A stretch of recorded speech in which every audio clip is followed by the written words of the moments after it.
Sharing is caring. दोनों भाई नाश्ते की टेबल पर बैठे थे। प्रियंका, मेरा नाश्ता कहाँ है? भाभी, मुझे भी ऑफिस के लिए लेट हो रहा है। इस पर प्रियंका किचन में से दोनों के नाश्ते की प्लेट्स लेकर बाहर आती है। लो भाई, आप दोनों का नाश्ता। किसी को भी 1 मिनट का सब्र नहीं है। ये प्रियंका का ससुराल है, जहाँ कोई औरत ना होने की वजह से शादी वाले दिन से ही घर के साथ दोनों भाइयों की जिम्मेदारियां प्रियंका संभाल लेती है। दोनों भाई शांति से नाश्ता कर रहे होते हैं कि अंकुश अपने भाई की प्लेट से पराठे का एक टुकड़ा उठा लेता है। आपको पता है ना, मैं खाना शेयर नहीं करता, फिर भी मेरी प्लेट में से खाना जरूरी है क्या? अरे हद हो गई है, मुझे नहीं खाना अब। अंकुर गुस्से में नाश्ता छोड़कर टेबल से उठ खड़ा होता है। अरे, ये कैसा बिहेवियर है अंकुर? एक टुकड़ा ही तो है। एक हो या आधा, मुझे भूख लगी है तो ये सिर्फ मेरा ही है। उसे भी किसी के साथ शेयर करने बैठा तो भूखा नहीं रह जाऊंगा। अरे बाबा ठीक है, अब इस पर भी लड़ाई। दूसरा बना देती हूँ, पर प्लीज ऐसे खाना बीच में छोड़कर मत जाओ। इससे अन्न का अपमान होता है। ओ प्लीज भाभी, ऐसी कोई चीज होती ही नहीं है। आपके पास पैसे हैं, खरीदो और खाओ। अगर नहीं खाया जाए तो फेंक दो। अरे दुनिया में सब यही करते हैं। अंकुर बैग उठाकर ऑफिस के लिए चला जाता है, जिसके पीछे उसका बड़ा भाई मायूस सा घर में खड़ा रह जाता है। जिसने बचपन से सोने की चम्मच में खाया हो, उसे दुनिया के बारे में क्या पता होगा। वैसे गलती तो हमारी ही है। अगर कभी बचपन में ही सही गलत का फर्क सिखाया होता तो आज ये हाल नहीं होते। आप फिक्र क्यों करते हैं जी? भगवान है, वो जो भी करता है सबकी भलाई के लिए ही करता है। और जब वो चाहेंगे तो अपनी तरह से अंकुर भैया को भी सब कुछ सिखा देंगे। पत्नी की बात पर विश्वास कर अंकुश भी ऑफिस चला जाता है। सुबह से दोपहर होती है और अंकुर लंच करने ऑफिस के पास वाले रेस्टोरेंट में पहुंचता है, जहां वो एक साथ बहुत सारा खाना ऑर्डर कर देता है। सर, क्या कोई आपको ज्वाइन करने वाला है? नहीं तो क्यों?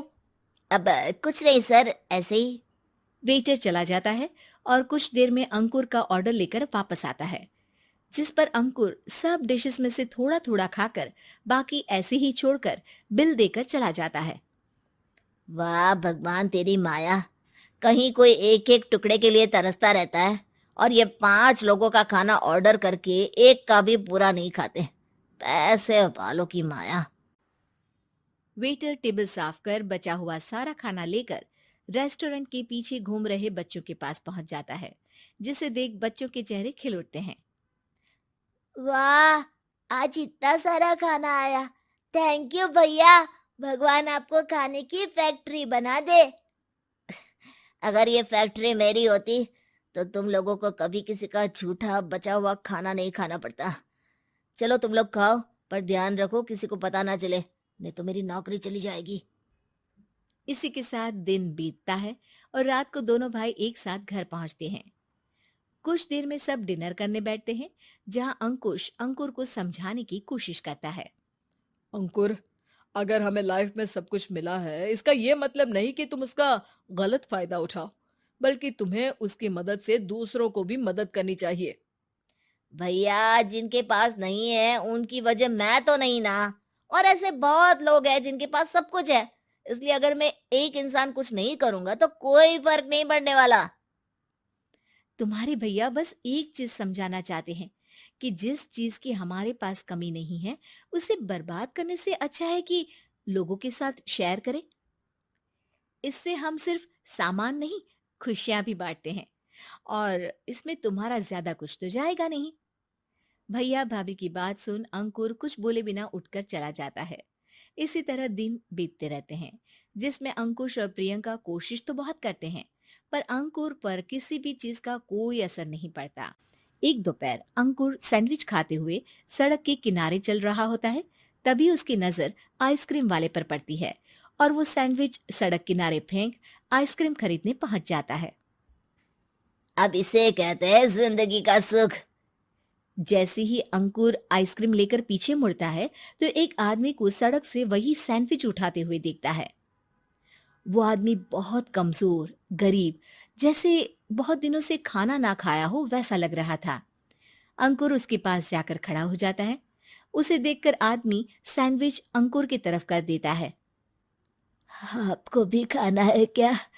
क्या हम इसे आधा आधा कर ले? मुझे बहुत भूख लगी है। वो मेरा ही झूठा सैंडविच है। तुम दूसरा खरीद कर क्यों नहीं खा लेते? इसे क्यों खा रहे हो? अरे भैया, अगर खरीदने के पैसे होते तो 4 दिन से भूखा नहीं घूम रहा होता। हैं? क्या? तुमने 4 दिन से कुछ नहीं खाया, फिर भी इस आधे सैंडविच को मेरे साथ बांटने के लिए तैयार हो गए? क्यों? अरे भैया, पैसा नहीं है तो क्या हुआ, इंसानियत आज भी उतनी महंगी नहीं हुई, और ना ही उस पर अमीर गरीब का टैग लगा है जो हम उसे रख ना सके। पर अफसोस, आजकल लोगों के अंदर पोषण, खून या विटामिन से ज्यादा इंसानियत की कमी होने लगी है। आदमी की बातों से अंकुर को समझ में आ जाता है कि वो आज तक कितना गलत काम करता आ रहा था। इसके बाद से वो अपनी किसी के साथ शेयर नहीं करने और खाने को बर्बाद